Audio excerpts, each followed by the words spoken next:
Avec l'application, on va aussi vouloir envoyer des bitcoins à quelqu'un d'autre. Donc, qu'est-ce qu'on va faire à ce moment-là? On va venir en haut sur le bouton Send. On va cliquer sur Send. Et là, on voit ici que dans la barre en haut, c'est écrit Send to Shake Tag BTC or ETH adresse. Là, tantôt, on avait une adresse que c'était la nôtre qu'on donnait à d'autres pour que les gens nous envoient des bitcoins à notre adresse. Maintenant, on veut envoyer à des gens. Donc, ça va être carrément l'inverse.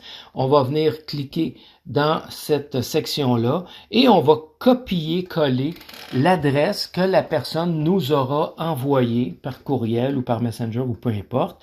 Elle va nous envoyer son adresse.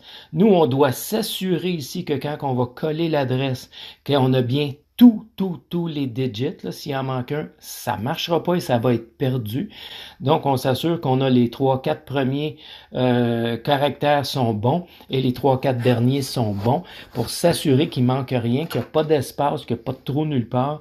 Et après ça, une fois que c'est rentré, tout simplement, on va juste avoir à l'envoyer à la personne, tout simplement. Là, présentement, on n'a pas d'adresse, là, mais on rentrerait une adresse, il y aurait un petit bouton qui arriverait, on dirait Send, il nous dirait que, oh, fais attention, fais attention, fais attention, on dirait oui, j'ai tout vérifié, et après ça, il nous demanderait combien qu'on veut envoyer, et c'est là qu'on viendrait déterminer le nombre de bitcoins qu'on veut envoyer.